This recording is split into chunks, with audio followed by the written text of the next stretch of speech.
Okay, we're live on the podcast today with another weekly boxing chat with Jason Patterson. How you doing, Jace? How you doing, Coach? Just cooling, Trying to make a dollar out of 50 cents. Or should I say a pound out of 50 pence? So, again, it's a weekly boxing chat.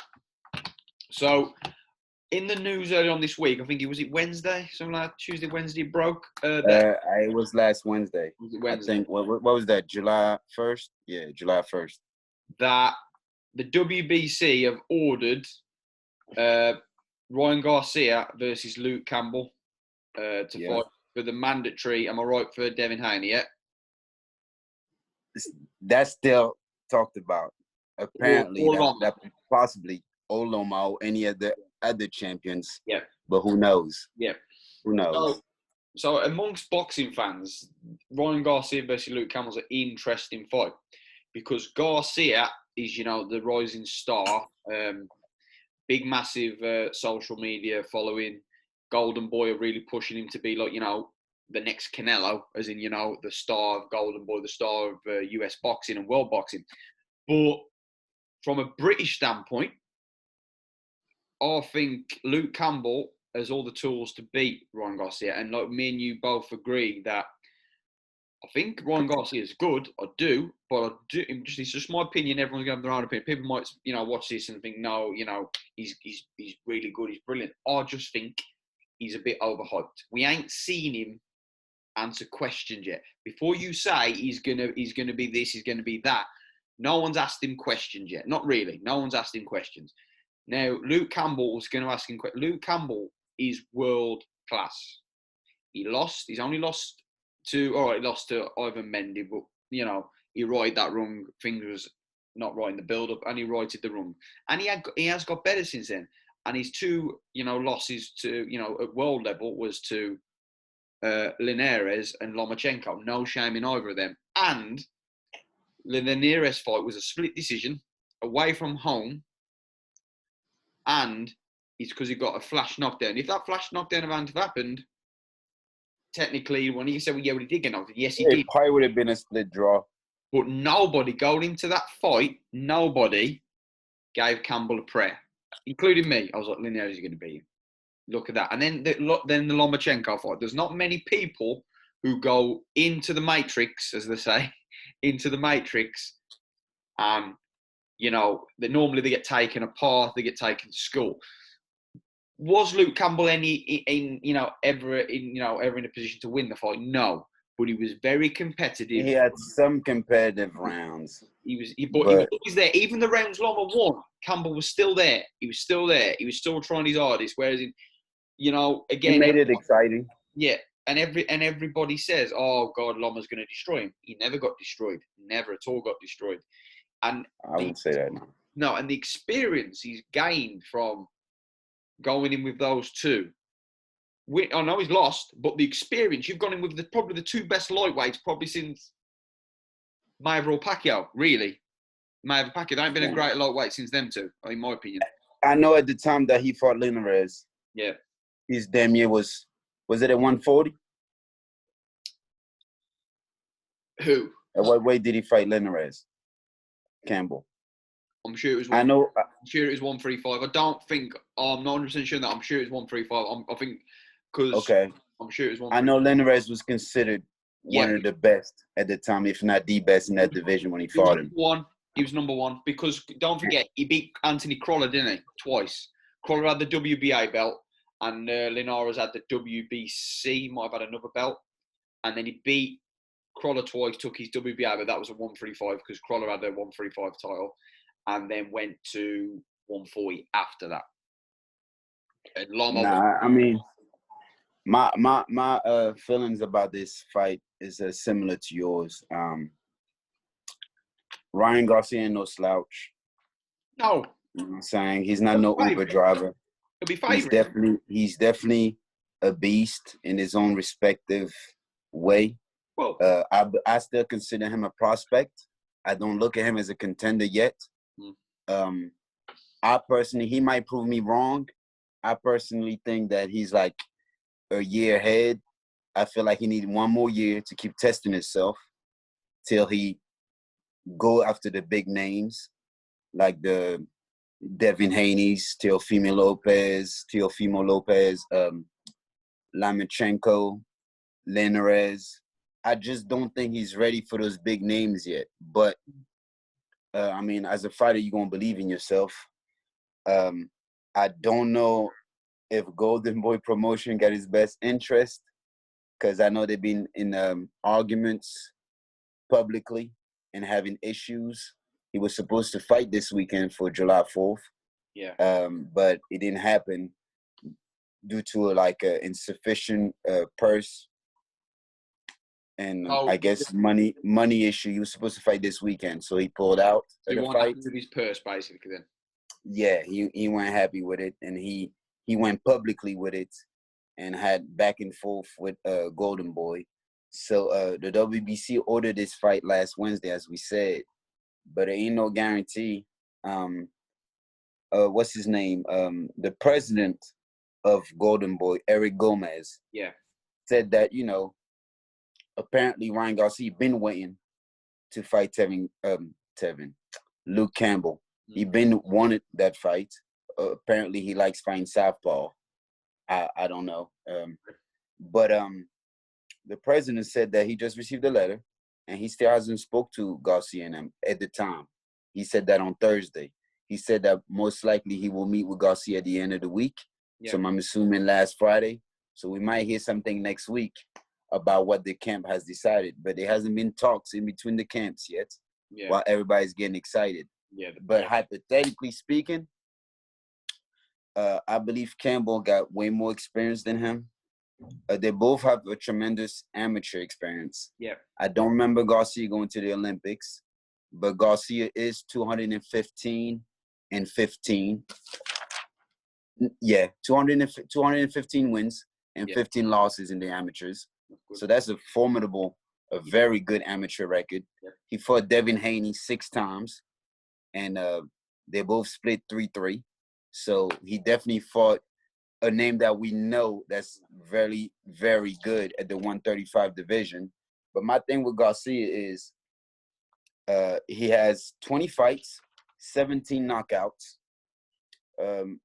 Whether they travel to England or they do it in the States, Garcia fought about 5 times outside the U.S. He fought in Canada once and in Mexico 4 times. I do understand going across the pond, overseas, coming to the UK, it's a different ball game. But my issue with him is he never went 12 rounds in a fight. Never. No. He never went past the 10th round. I think he went 10 rounds twice. Never went past the 10th round. And Luke Campbell won the 12th round 5 times, right? So I do think that makes a difference. Luke Campbell fought Linares. Yes, he has an extra loss to Mendy, but he avenged that loss. So he got that one back. The only notable win I can say Garcia had was against Fonseca. Francisco Fonseca. He's 33-2 with 19 knockouts. The reason I know that name is because the first time I saw Fonseca fight, he fought Gervonta Davis. I think the first time Gervonta Davis lost his belt on the scale. And I know Gervonta might not have been right for that fight, but I personally thought Fonseca was winning and was outboxing Gervonta till Gervonta stopped him and knocked him out in round 8. Then he fought Tevin Farmer. Tevin Farmer outboxed him and beat him by unanimous decision. But he fought 2 world champions. And when he fought Ryan Garcia, which I don't think was far after he fought Tevin Farmer, Ryan Garcia knocked him out in the first round with a beautiful left hook. It was beautiful. So, yes, that's the only notable name I would say Garcia fought. So he's definitely impressive. He's explosive. I believe he's more explosive than Luke Campbell. Got faster hands than him. My issue is his stance and always standing upright. I think Luke Campbell going to be able to take advantage of it. I think Luke Campbell is the more complete fighter of the 2 and the one with the experience. I also believe if this fight happens, it's a must-win for Luke Campbell. If Luke Campbell does not win this fight, which will be for the interim WBC belt, right? So it's kind of a world title, right? It's definitely like you said, will be a mandatory to fight one of the world champions. Yeah. If Luke Campbell doesn't beat him, being 32 years old, I believe he might not get another shot to a world title shot, in my opinion. And I believe that all the chips is on the table for him to win, because I believe that Ryan Garcia, I believe he's talented. I believe he's going to be great. But like, it depends how the promotion moves that kid. Yeah. I mean, that young man, and move him the right way. I believe it's too early, and he's biting off more than he can chew. I would have waited one more year for a title shot, but I do believe it'll be an interesting fight. But I think Luke Campbell should come out on top. If he doesn't, I don't believe he will ever get another title shot. That's my opinion. Yeah. That's what I think. Yeah, I mean, could you see, Ryan Garcia hurting Campbell? Yeah, but really, Campbell. I do think Ryan Garcia holds more power. Yeah. Than Campbell. Campbell, I know Campbell got power. I mean, he got 16 knockouts out of 23 fights. Yeah. I just think Ryan Garcia is the young lion. You know what I'm saying? He's the young. Yeah. Yeah, he's the young man out of the two. He's 21 years old. He's still going into his body and his strength, his man strength. Yeah. Campbell is 32, but I believe at 32, I don't think you're on the way down. You probably at the peak of your career. You're in your prime, and I believe he can use all his tools the right way, whereas Garcia is still learning about himself and his body and his game. And I don't believe Garcia's been tested at that level. Well, the reason, Campbell turned pro late because he gone to the Olympics, turned pro late, and he's definitely been decorated. And he haven't really took a lot of punishment as a pro. Yeah, he got hit more than against Linares and Lomachenko, but you're gonna get hit. But he's never took a real bad punishment, so I wouldn't say. I'd say he's quite fresh. And like you say, we're going about like amateur, decorated amateur. Luke Campbell was the number one in the world when he was an amateur. Now he's definitely decorated. I don't know his record in the amateurs, but I know he got a gold in the European Championship in 2008. Yeah. Silver in the World Championship in 2011. Yeah. And he got the gold in the Olympics in 2012. So I know he got a very good amateur background. He achieved a lot. I mean, it'd be interesting to see. Well, like you say, what you said before we hit the record button, that Luke Campbell is, in my opinion, a more complete all-round fighter. I believe so, yeah. But a lot of it comes to see. There's so many questions over Ryan Garcia. Not that he can't have the answer to them, but what happens when someone gets him on the ropes? What happens when someone tags him hard? He's got so many questions that he needs to answer. I'm not saying he can't answer them, but on the basis of what we've seen so far of Ryan Garcia and what we've seen so far on Campbell, I'm going to pick Campbell. Just because you say, but have you seen what Ryan Garcia's doing? Yeah, I have. But the level of opposition. So what Campbell's been facing. Campbell's last few fights have all been elite fights. And then you're going to go away with that, bringing so much experience, so many tools from that. All right, his trainer, I think he's got a very good trainer in Shane McGuigan. Ryan Garcia's got a very good trainer in I'm not denying that. But again, Shane McGuigan's one of our best coaches. Shane McGuigan, I think, will come up with a good game plan. So will the Reynosos. So if I'm going to see how the fight's going to go, I would say Campbell has got to take it late into the fight. Avoid getting hit with those fast shots. If you do, hopefully you take some. And, he can take him into 6, 7, 8, then start letting your own combos go. But because, look, I think we've both said it. Ryan Garcia stands up very tall, more or less straight legs. Now, your basic boxing stance. You sit there and look in a bit like squat position with your weight leaning back onto your back leg. He's very upright and his left hand's low. Now, yeah, you'd normally be open to an overhand right from an orthodox, but again, from a southpaw position like Campbell is, you'd be open to an overhand right hook. And I know it depends on the opponent. It depends on the circumstance. Yeah. But I also do know that the basic skills of boxing want you to fight with your hands up. Yeah. I do also know that a lot of people, especially in the States, will rather fight with their hands lower. Yeah, yeah. Sometimes that's bait. That's bait for you to think it's open up top for them to counter you. And I've seen Garcia do it. He'll just step back. I get it. As soon as you see that hand low, he'll just step back and come up top with the left hook. He's very explosive, very speedy. My issue is he's upright. Yeah. That's my issue.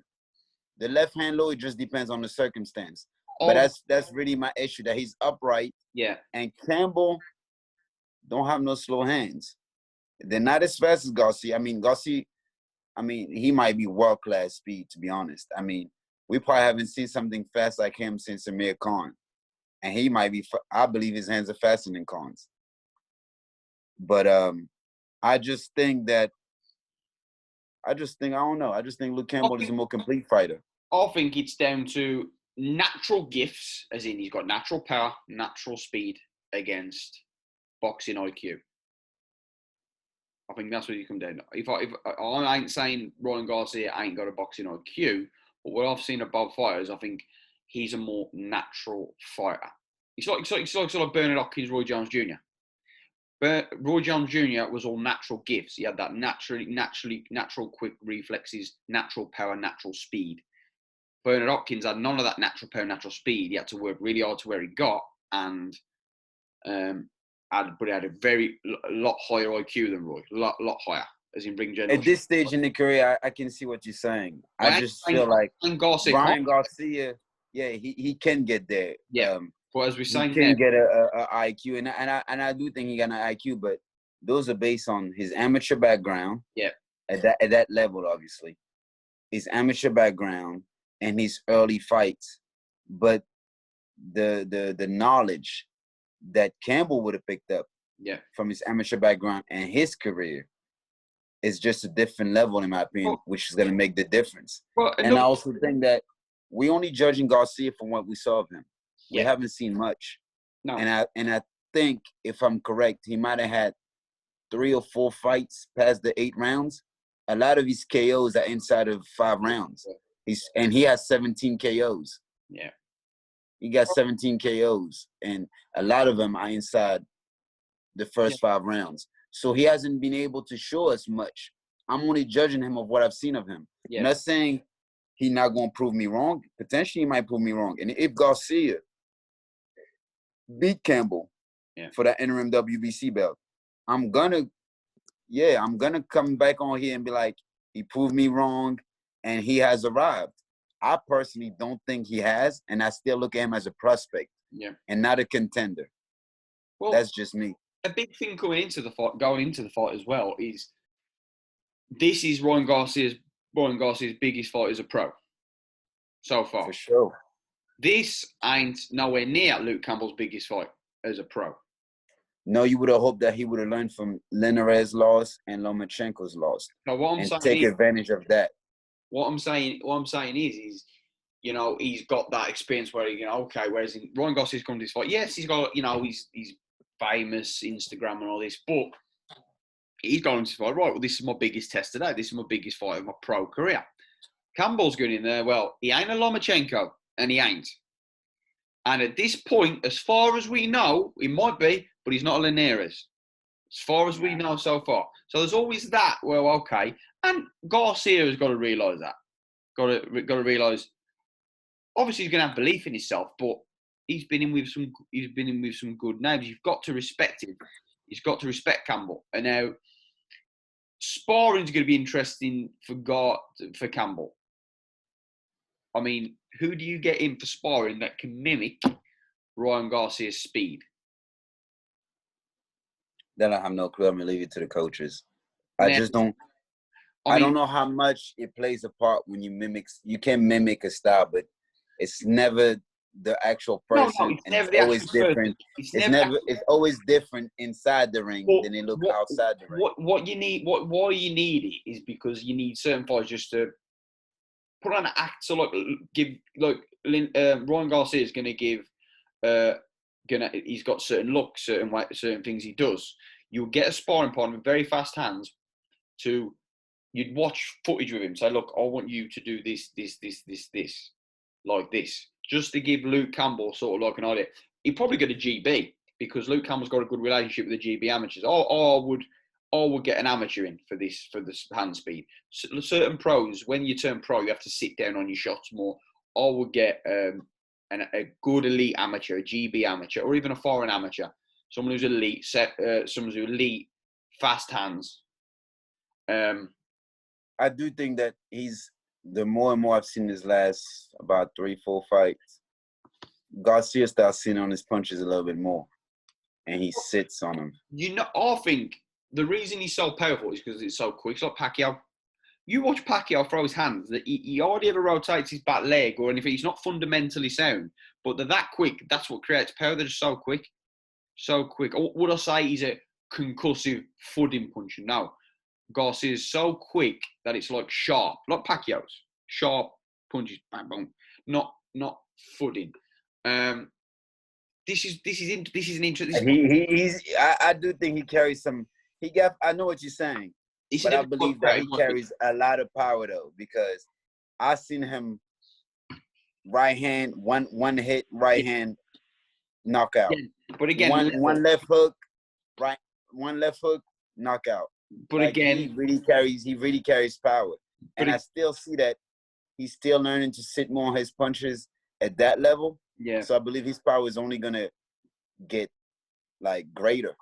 Well, so it I depends. wouldn't just look at him as just like Pacquiao explosive, because I believe that Pacquiao's a little man, like in height. That's what I mean. This guy is 5'10". Yeah. This guy is 5'10". He definitely carries some power. If he does do what he's supposed to do in this division, he'll go up multiple weights. He will, because of his frame. I mean, if you see how skinny he is, all they'll do is they'll make him go lightweight, light welterweight, even maybe in the welterweight. They'll just fill him out. He'll go strength and conditioning, these nutritional change, and he'll go through the weights. The reason why we, like you say, we do the podcast basically, is probably one of the few fights that recently they've announced that interests me stylistically, tactically. Who do you think will win? Because a lot of the fights recently, I'm like, well, it's a good fight, I'll watch it, but not really worth. I'm hoping for that Loma Teofimo Lopez, though. Yeah, good fight. But again, nothing's been said though. Nothing. It was supposed to happen. Nah, I think I'm not sure, but I think I heard September maybe. But that's what I'm saying. It's just like I wanted to see. I mean, no, all right. What we got worldwide at the minute? We got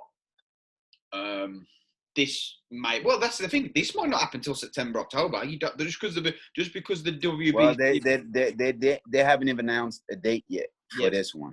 Just because WBC have ordered it, don't mean look. Like I say, both teams have to agree.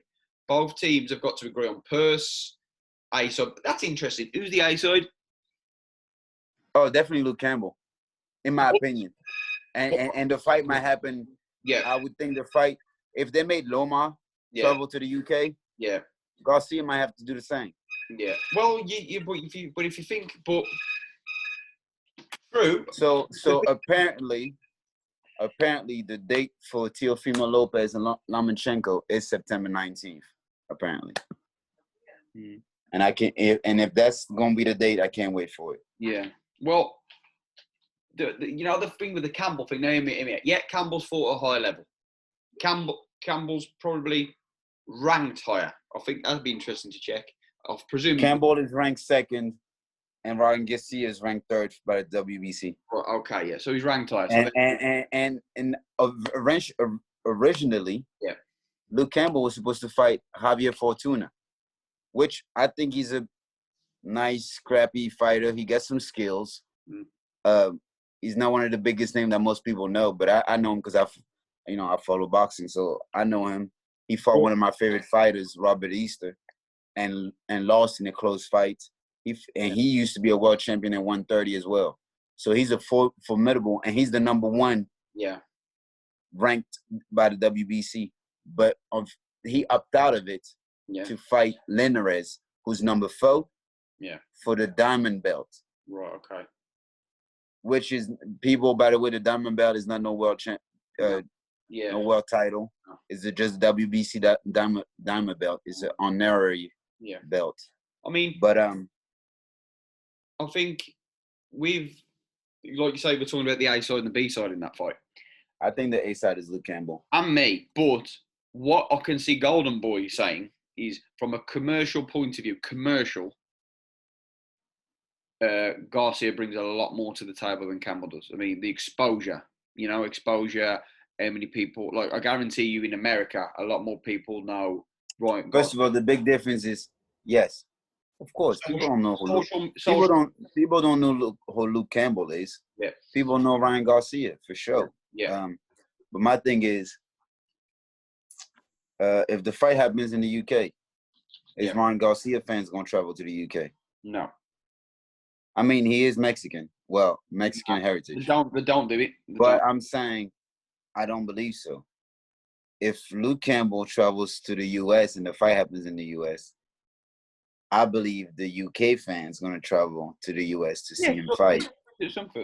So, I mean, look, I personally think for accomplishments, that's what I'm basing it on. Yeah. Accomplishments, I believe Luke Campbell should be the A side. Yeah, I do believe that this fight, Ryan Garcia should get paid more than he's ever been paid before. Yeah, risk reward. Yeah, I agree. Yeah, definitely. I mean, that's the biggest fight of his career. Yeah, but I'm not gonna put him as the A side, especially when I still consider him a prospect. Yeah. But don't get me wrong, people. Like I said, if he proves me wrong, he proves me wrong. That's just my opinion from what I'm judging him on. Yeah. Which is the fights that he's been in. Well, and to me, you only have one formidable opponent when it comes to that level of fighting in the pros. Because every formidable opponents are in the pros, but I'm just saying at that level in the pros, he only had one formidable opponent, and that was Francisco Fonseca.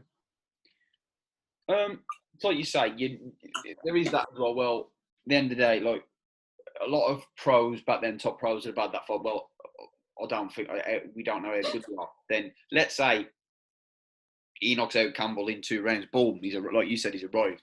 But like we're just basing on up until now. I think Campbell will be the favourite. You're talking A side. I think on ranking and position and what Campbell's done in the sport compared to Garcia so far, I think that he should be the A side. But I can see Golden Boy saying, look, because of his social media platform, because of how we promoted him, he's going to sell more households than Luke Campbell. True. That'd be interesting negotiation. If it was 50-50, it wouldn't be the end of the world. Would it be in the UK? I doubt it, and here's why. When Loma come here, he's top rank, innit? But Bob, now normally that wouldn't happen. Normally, someone who's the pound for pound list, he's based in the US, you'd have to go over there. One was because Bob Arum is so confident in Loma. At the end of the day, he has the best fighter, arguably the best fighter in the world. Pound for pound number one in the world. He's arguably. It's arguably. It's not my opinion. Definitely in the question. 100% best fighter in the world. No denying that. You're going to be so confident with him. Anywhere in the world, he can do what he has. He can do what he does. So there's that. When you got someone who, and then it's not hard. It's not foreign for Loma. He's from Europe. Yeah, but so again, what is the big deal for him to go to the UK? Yeah. It's not like it's an American going to Europe. Yeah, but like it's not an adjustment for him. Well, it's the European lifestyle. There is that. It's just going to a different country. There is that. But again, if you're fighting in Vegas, your promoter's based in Vegas. Bob Arum knows everybody in Vegas. But the thing was one, that he was so confident that he was going to win he was going to beat Luke Campbell anyway, that, he of course will send him there. 2, they paid him a lot of money. Because Bob Arum, if he was a prospect and a kid, no chance would he have got there. But Bob Arum thought, well, look, there's a very high chance he's going to beat him, which there was. He was going to beat Luke Campbell. You're going to get a lot of money to get you over there. So it's a win-win. We've got a very good chance in winning, and we're going to get paid more than we would in the US because Eddie paid the money to get him over here to fight Luke Campbell. Now, the difference with the Ryan Garcia fight is I would be shocked if Golden Boy sent Ryan Garcia over here to fight Luke Campbell. I'd be shocked because he's there. Me personally, I wouldn't. I'm going to tell you why. I think they'd want a ridiculous amount of money for a non-title fight. That's why. And I don't think Eddie'd pay it. Eddie pays. Eddie does pay. Eddie's the best paid, he's the best promoter in the world right now. But when he fought Campbell, at the end of the day, one, you bought the prestige of he's the best pound-for-pound fighter in the world. And everybody went to watch him because when Golovkin fought Brook over here, everybody went. Not because of Brook. They wanted to see Golovkin. He was this machine undefeated, knockout artist, one of the best middleweights of all time. People wanted to see him. Lomachenko, arguably, you could say Lomachenko is probably the best amateur boxer of all time. Probably the best amateur boxer of all time. You want to see him, and then he's a freak. He's a two-time world champion within 14 fights, something like that. He's a freak. He's one of the best ever, as in for the little weights of what he's done. I ain't saying he's one of the best ever, but he's probably the best of what he's done in a short period of time. He's definitely on the way to be considered one of them. Yeah. So he's done that, so everyone wants to see him. Whereas in Ryan Garcia, people want to see him. People want to see him. I'm telling you. Wait. Not just in the US, in the UK too. What I'm saying is, believe me, over here, Loma would be known more than, on our social media platform. All right, all them Instagram. How many of them on Instagram are willing to pay 80, 200 quid for a ticket? So liking his pictures. No, I'm not saying you're going to promote it like it's him fighting Loma. I'm just saying people are going to move to Ryan Garcia fight. I'm not comparing it to the Loma fight. That's not even fair. It's not even fair on Loma, but it's definitely not fair on Ryan Garcia. Would it sell out the O2 Arena in this country? I ain't told. You'd have to stack the card. I don't believe that he's going to be the main event. No, I feel like that should be like the co-main event. I think you could make it the main event if you stack the card because it's a decent fight. But again, I think Golden Boy. I can't remember. Correct me if I might be wrong, but I can't remember the last Golden Boy fighter that came over here. I don't know. I'm not a big fan of Golden Boy, so I wouldn't know. No, I can't think off the top of my head who came over here as a Golden Boy fighter. Normally, it's.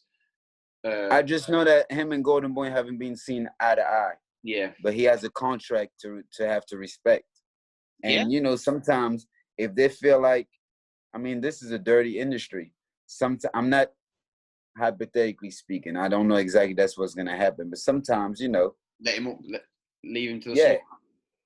Yeah, setting up for failure. Well, if he probably think that he's not going to renew the contract. Yeah. Well, to be honest with you, this might sound. He's been slaying Oscar De La Hoya. Yeah, publicly. It's a bit. It's a business. Yeah. Now, if I've got a fighter who are promoter manager or whatever, I presume they just promote. I don't know.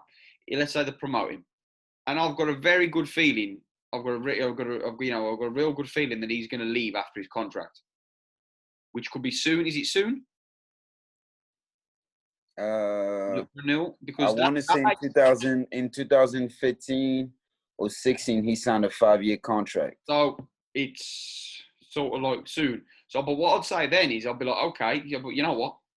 Let him lose because it's like you say. This was an interesting. I was listening to a podcast the other day.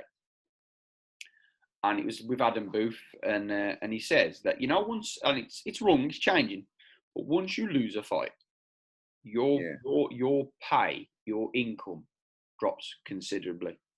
Yeah, just one fight, your pay drops considerably. So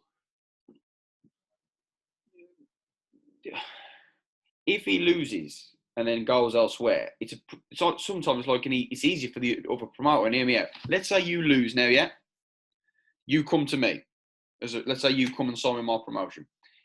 It's cheaper for me to rebuild you than it is for you to sign to me as a 4-time world champion and a current undefeated. I'm going to earn more money off you because you're the man. But on the other side, you're not going to be as demanding on me. There's two sides to it. You know what I mean? That's interesting. Eddie, I mean, Eddie. I just know like lately they haven't been seeing eye to eye. I mean, if I was Eddie, I'd sign him if he was come available. Really, now there's all right. Golden Boy's still in there. You can't say they're not in there. They've got Canelo and Ryan Garcia, and they've got other prospects. But they've got the biggest. Who else do they have? They just got Canelo, in my opinion. Yeah, but who else? Yeah, we naming Ryan Garcia. That's crazy. He never fought for a world title. He's 20 fights in. He's at the beginning of his career. So you only have one. Okay, that's probably the main star of boxing for sure. Yeah. But apart from that, who else do you really have? Well, they're either with Al Heyman, Bob Arum, or Eddie Hearn. Golden Boy don't really have. I mean, I don't feel like they have much. I get you. They definitely got a history, but they don't got much. No, it's crazy, really, because I remember, like, Golden Boy for years was the main promoter. Top Rank was always rivals, but man, for years, Top Rank. I mean, I'm gonna say Top Rank been in the top for the longest. Oh God, but look, Bob Arum had Muhammad Ali. He had Sugar Ray Leonard. He had Duran. He had Top Rank is still right there. I mean, they got Loma. They got Crawford. Of course. Eddie Hearn is doing his thing, and he's the one. Fury. Got Tyson Fury. Yeah. So well, they're definitely doing their thing. We've got arguably they have got the number one lightweight in the world. They've got Who's that? Oh, you're talking about Top Rank? Yeah. Well, look, you look at this. The main divisions in the history of boxing. You look at it really. In his lightweight, welterweight, and heavyweight. They've got the number one lightweight in the world. Arguably the number one welterweight. Arguably within Crawford. Arguably, yeah. And then they've got the number one heavyweight in the world in Fury. Yeah, that's quite dominant now. I think the bulk of a stable, that's between Eddie Hearn and Al Heyman. As in, like, the vast, stacked. Jesus Christ, Eddie Hearn. I still think Top Rank is right there. It's definitely between Eddie Hearn and Al Heyman. Yeah, it's definitely between Eddie Hearn and Al Heyman for sure. But again, going back to like the Golden Boy thing, I mean, I remember Golden Boy mid-2000s. God made they had Shane Mosley, Bernard Hopkins, Barrera, Morales, Marquez, Shane Mosley. They used to have one of the Charlo brothers too. Ricky Hatton. They even had co-promoter David Hay. They had a lot. Golden Boy fighters. They had everybody back. He was between the two. Bob, Don King had finished. Thank God he finished. But you had, the sport. Hey, he's finished. The sport is still dirty. Yeah, but come on though.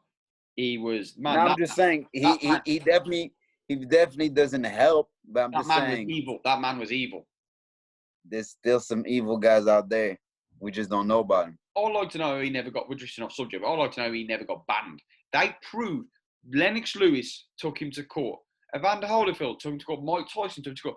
All of them beat him in the courtroom, and they never took his promoter's license off him ever. I mean, it just highlights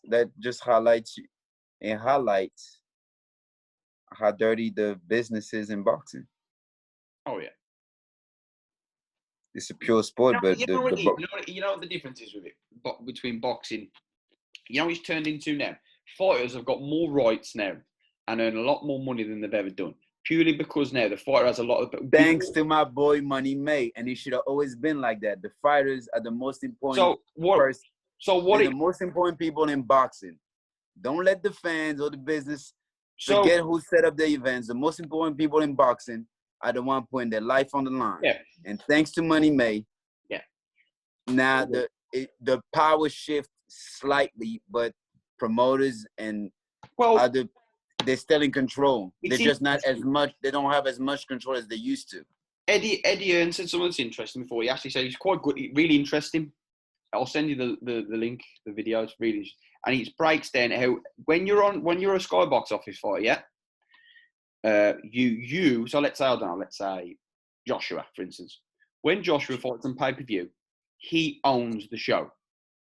So they'll have a budget for the show. What does he mean by that? He owns the show? Like he owns all the rights of the show? No, yeah. So, but this is what we watch. So this is what's happened. This is what Eric explained. So this is really interesting. So Joshua owns everything in the show. So they'll have a budget, a predicted budget for the show.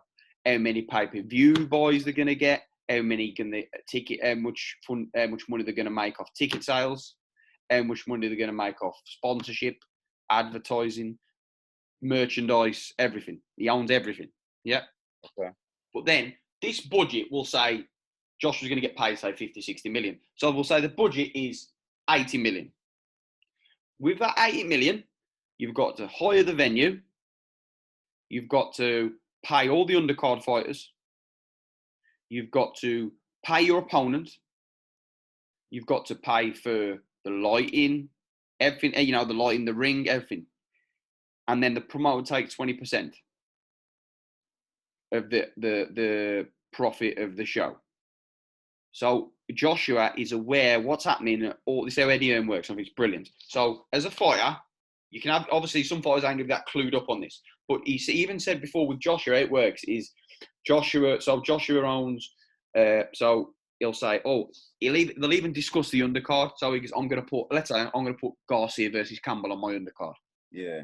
And okay, and he goes, but let's say Luke Campbell, I want 500 grand. You probably could get Garcia. You probably could get Garcia for 300, and he'd be like, and then Joshua's like, £500,000. That's a bit. And he's, well, yeah, but mate, that's what you got to pay these days. If you want that sort of fight in your undercard, so you're going to pay. Okay, yeah, keep that. So you can even dictate who fights on your undercard for the budget.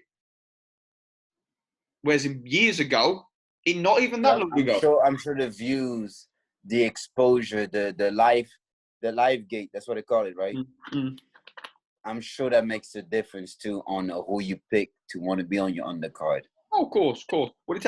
As well, it's like, whereas before it was you get a purse. The promoter wouldn't tell you what we got how much money we generate in the pay-per-view buys. The promoter wouldn't tell you how much money you generate through tickets. So nowadays the boxer is more educated or informed on the structure of the event financially. Well, it's like that. What happens? Well, if you watch, because I've watched a lot of documentaries about the business of boxing back then. What most fighters have got now, boxers have got managers and they've got agents and lawyers. So what had happened is before, you as a fighter back in, like, say, the 80s, you get given a contract. The promoter's lawyer would look over the contract. Or you just go, look, sign that there, and you'll get X amount of money. You're like, oh, good. What Don King did, so Mike Tyson probably would have earned, like, say, $50 million a fight, let's say. Probably was back then, something like that. He was like the highest paid athlete, in the world back then. You get paid that, and then, but what Don King could do is say he earned 30, but really he should have given 20 and keep 20 for himself. And but Mike Tyson, because then you never know, lawyers looking over things, managers, stuff like that. He used to, when Cuss died, he had that Jim Jacobs and some Clayton. They was genuinely into his best interest, but Don King got rid of them. The only reason being because he wanted power, and he realised that someone was on his back, asking what he wanted to see, all the figures, all the books, everything. Whereas in Tyson, and look, but it ain't just Tyson. It happened to a lot of fighters. Whereas now they have a lot more power. Like saying in Matchroom, if you're like Dylan White and Povetkin is pay-per-view. Dylan White will own the rights to that show, so he'll decide who's on the undercard. You decide. And I think that's so good that you feel, more or less, to the penny what's been put in that show. That's it. So whether you get cheated or not. Yeah, and then he's saying that nowadays, it's a lot more clued up. You'll have agents, you'll have managers, you'll have lawyers. A lawyer will look over a contract to say, and then you probably have an accountant, and you can have everything. You'll have a proper team around you. Joshua and all these fighters now, they've got teams around them. Whereas back in the 80s, there was you and your trainer and your promoter. That was it. And your trainer didn't know anything about the business because he was just a trainer. He just got you ready for the fight. The promoter pays you. You used to get paid just a purse. Here's your purse for the fight. You get a check. There's your check. You go. Whereas I know Floyd fights with a check, but the difference is Floyd would know what's happening in that show. Floyd negotiates. Floyd He's his own boss. It's different. Floyd negotiated for the Pacquiao fight and all these fights. Back then, he didn't. Well, before that, when he fought De La Hoya, he never negotiated with De La Hoya. De La Hoya would have told him, "This is what I'm going to pay you," and he had to accept it because he was the beast. Yeah, but back then, Floyd didn't have his own promotional company. He wasn't his own boss back then. Yeah, that's what I'm saying. But as soon as he became the A side, as the A side, you can dictate. Well, now he didn't just become the A side; he became his own promoter. Yeah. But even in the A side, you're not like you can't dictate, but you still you're in more control of what you can. Oh yeah, then the B side. Yeah, all day. Yeah. This is the thing as well. I think fighters should always. I think a big thing. I know we're going off track with Campbell, but I think fighters should be educated as well. I think fighters should have like a pension fund where you would pay. Like you have to, when you're a British Border Boxing Control licensee, and if in America it's state by state, you haven't got a US boxing license. You've got the if you live in Nevada, you have your Nevada, the state of I think there should be like a pension going. They're earning money, especially if you're a top fighter. You earn money. I think you should have a pension fund that somewhat a regulated body, so to respect like Nevada. They're all respected bodies. They're all structured correctly. You should have like a pension. So after every fight, you say, I don't know, let's say 20 grand gets taken out your purse. That's not a lot of money, if you're a millionaire. But 20 grand, because a lot of these fighters go broke, and you've seen them go broke. Well, let's say I don't feel like you should be controlled by boxing. No, but I feel like that's your team, your financial advisor. Yeah. I don't want boxing like me and my job. I got some money taken out of my check for my pension, but that's control. Well, I choose the amount that gets taken out, but it gets. Now I feel like get him all his check, let him take out his own money and do his own thing with his financial advisor. I don't want to let other people control my own check. No. I'm self-employed. No. Boxer's self-employed. Yeah. No, I get what you're saying. Whereas me and my company, I'm not self-employed. No, I get what you're saying. Like, yeah, of course they can put their own, they can do their own private pensions. Of course they can. What I'm saying is the reason being, because if you give a fighter, especially back in the day, and even some fighters now, you give them the money, a lot of these fighters spend it. I will be confident that Adrian Broner will end up broke. No. I think he will. No. I think he will. No. What makes you think that? I would love to know that. What makes you think that? Right. The lifestyle he lives, yeah, mm-hmm. And he ain't got hundreds and hundreds of millions like Floyd and Manny and all those fighters. Even Josh is probably earning more money than he is now, right? Yeah. Probably got. You talking about boxing? Do you know how much businesses that he has? He has his own promotional company as well under Al Heyman. He has his own. He has his own fighters. Is he successful? So he has business. He used to have 2 world champions. I'm just saying, he's smarter. He's smarter business wise. Joe Calzaghe. He got a lot of events. You can't just judge him on what we see in boxing because he has a lot of. But you know what? He got, and I believe that he's smarter than Pacquiao. Pacquiao might be in politics and all that, but Broner got a lot of businesses on the side. So is Pacquiao. When last time you seen Broner fight? No, listen. He still got money. No, he's not as successful as these fighters that we're talking about. What I'm saying, he still draw a lot of. He's a businessman. No, but he's not gonna go broke. No, but Joe Calzaghe, just because you got to promote, like Joe Calzaghe, the promotion of company, Calzaghe Promotions, done. Nothing happened to it. Ricky Hatton. That's Joe Calzaghe. No. That's not AB.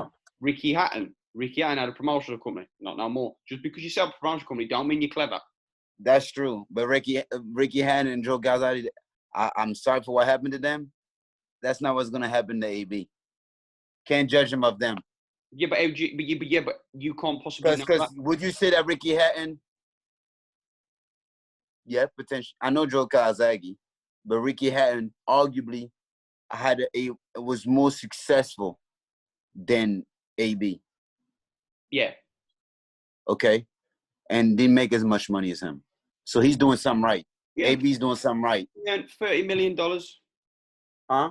Yeah, $30 million. Ricky Hatton did. Well, Ricky Hatton, he didn't make more than AB. I'm sure AB makes more. But what you've got to take into account is inflation. Like Ricky Hatton earned $30 million Oh, for sure. At the 10 time years they ago. were fighting, yeah, I agree with that. That's a big difference. Ricky Trust, Hatton, AB's not gonna go broke. AB got a lot of other stuff. Ricky Hatton was in big fights. Ricky Hatton was in bigger fights too. I understand. Ricky Hatton was only making money off boxing. AB ventures in other things, music, all kinds of stuff. But again, just because you venture, don't mean they're going to be successful. But the same people you're talking about, went broke, just doing stuff in boxing. And not only he owns businesses within boxing, he also owns businesses outside of boxing that has nothing to do with the sport. I'm just telling you, he's not gonna go broke.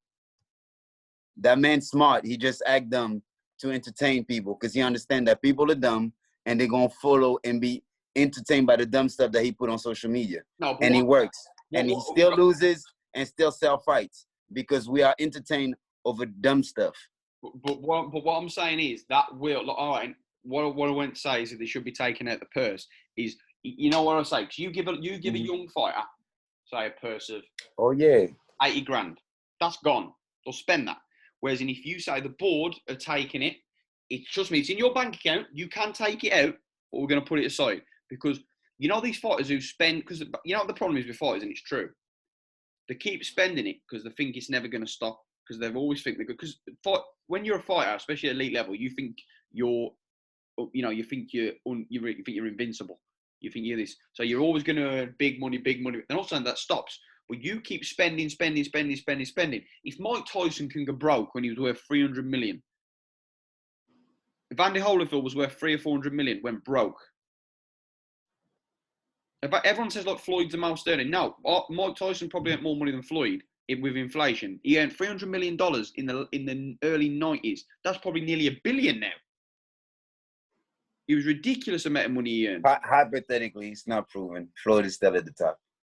Oh no, but it's inflation. It's inflation. I mean, yeah, I know, but we're talking hypothetically. That don't mean that he made more than Floyd.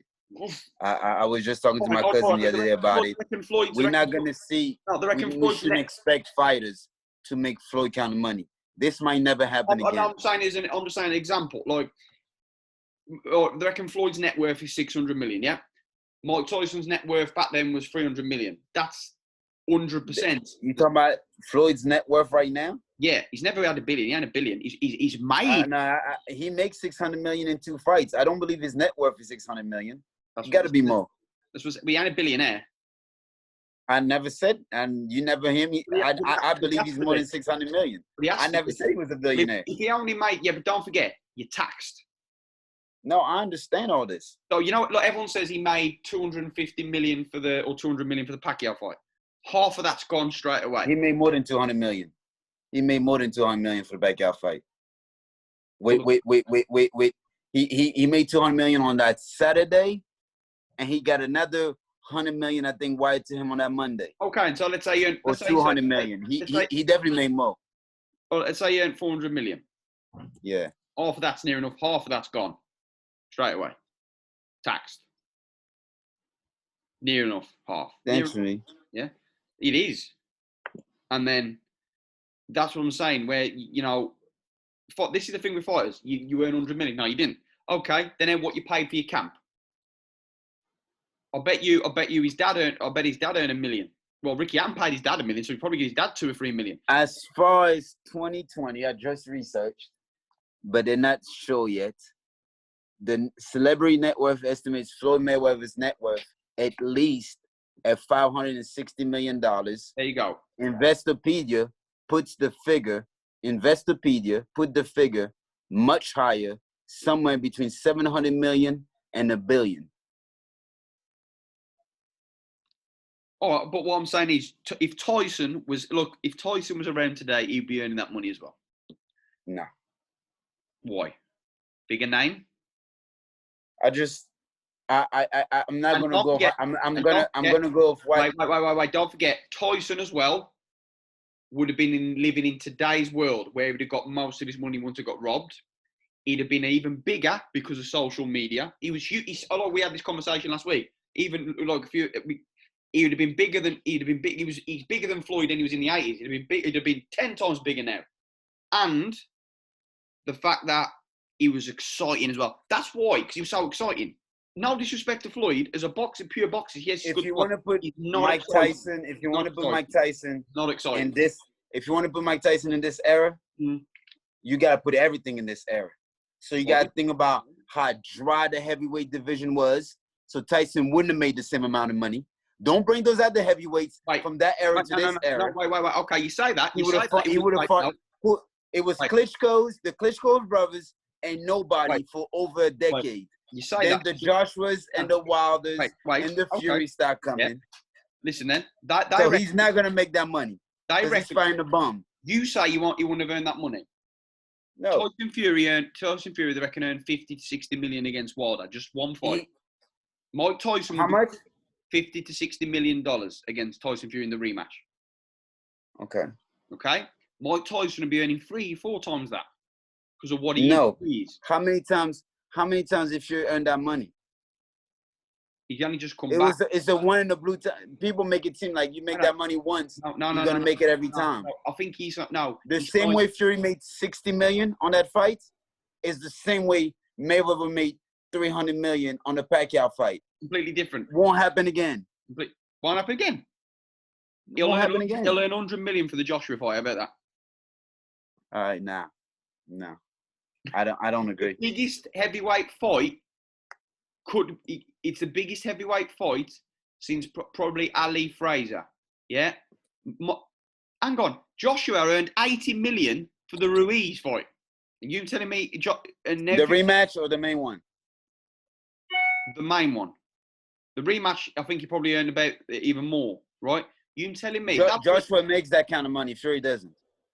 Joshua been making that kind of money. No, listen. Fury hasn't. No, listen. No. And I was talking about Fury. He's not going to make 60 million again. Oh my God. Oh, I'm glad this is recorded. I'm going to clip this. I'm going to put this on YouTube. You know why? He earned 60 million quid.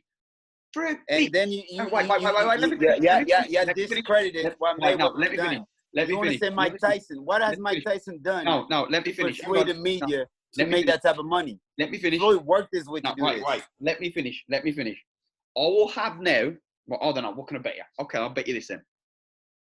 If Fury doesn't get 100 million for that fight, I'll get you a pair of Clout Rays.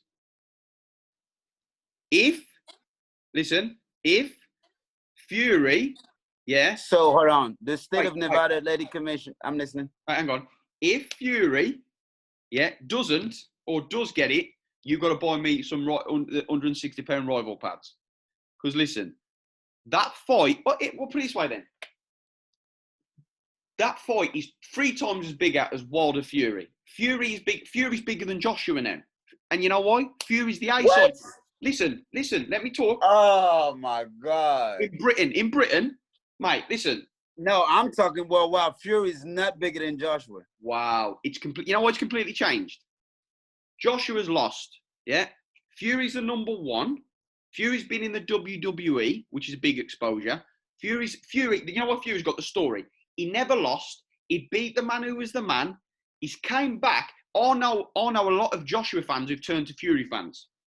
Lots. No, I don't disagree with that. I think Fury's the better fighter. And wait. Say that Fury's a bigger star than Joshua is saying a lot. Even Eddie Hearn used to say, right, we'll give you 70-30 to Fury. This was back in the day. Now they're saying, you know what they're saying now? It's going to be, they'll go 50-50. They've agreed the term. This is what the terms have already agreed. But the winner gets the highest split, yeah? So 60-40 to the winner. But he won't decide until who wins the fight. Plus, it's going to probably be in Saudi Arabia. If Joshua can get that sort of money, Fury got that sort of money against Wilder, yeah? I think Fury got 100 million or something like that, or 80 million for them, you know, the sort of fights he signed with Top Rank. He's probably been earning 20 million a fight anyway. No, he's not. Yes, he's not. Yes, he is. I believe Canelo is the one that earns the most money per fight.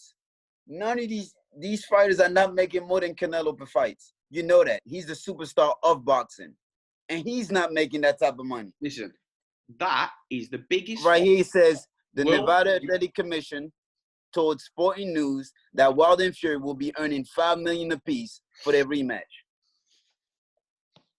Not in a million years. I'm telling you, Floyd money, only Floyd makes. Most fighters do not make more than 50 million a piece per fight. Froch grows, listen, you know Froch grows. Nowhere. You're talking about what the event grossed. You're not talking about what the people are putting in their pocket. Like Froch grows, yeah. Froch grows, yeah. I think Froch's purse for the Grove fight was like 12 million. This fight's way bigger. And you're trying to say Fury Wilder is way bigger. You're trying to say that Carl Froch has earned more money against fighting Groves in this country than Wilder made in, and then Fury made him back. You're telling me they're only $5 million a piece? I don't believe that they're making like 60, 80 million a piece. Hell no. No way. Crazy. Canelo's not making that. Canelo might be the only fighter close to that, and then Joshua after that. That would be the... No. Joshua, I got to do my research, but I don't believe so. Joshua earned only Floyd, huh? Joshua earned 60 million, and you say only Floyd? It's not only Floyd. Pacquiao earns big though. No, cut it out. The only big deal Pacquiao earned is when he fought Mayweather. So Come on, man. So you're telling me Pacquiao used to earn like 7-8 million a fight? I believe Pacquiao earned around 20 to 30 million a fight. You're telling me that Joshua didn't earn 60 million against Ruiz? I believe Joshua. I'm doubting Fury. I never doubt. I know Joshua's making money. You do realize that this fight is the biggest fight in boxing since Pacquiao Mayweather. Fury, right? Fury, Joshua. Yep. When it happens, I'm for facts. When it happens, and what you got to take if it happens, what you got to take into account as well, it's in Saudi Arabia. It's not. Look, we talking people. We are here talking like the fight gonna happen. The fight ain't happening yet. Don't get too excited, and it might not happen. A year ago right now, we was excited about a Joshua Wilder. I'm not said Fury Joshua is not happening. It's been announced. There's a lot of things that needs to happen for it to happen. You know the boxing business. So I'm not about to fool the people here like this is happening for sure. If it does happen, and it's still in the same state that we are right now, yeah, it will be the biggest fight since Pacquiao and Money May. But they're not gonna make Pacquiao Money May purses. They're not. Well, look, you know, in the first fight, this is on Talk Sport, so this would be legit, right? Because Talk Sport is a gents like Sky Sports, a legitimate company. Tyson Fury donated 7 million from his fight purse for the first fight when he would have been the B side. 7 million. So you're telling me in the second fight he only earned 5? He earned 6. Look, I'm telling you what I've done of my research. What he says that the state. So all right, hang on.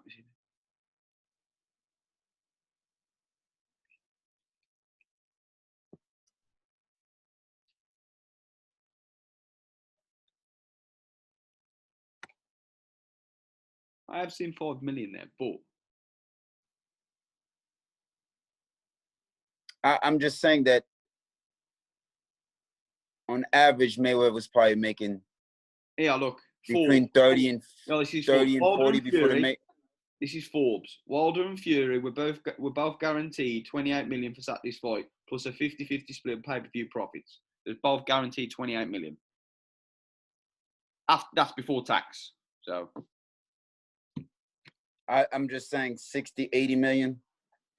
I can see Joshua making it, and that's gonna be rare. That's not what he makes on the usual.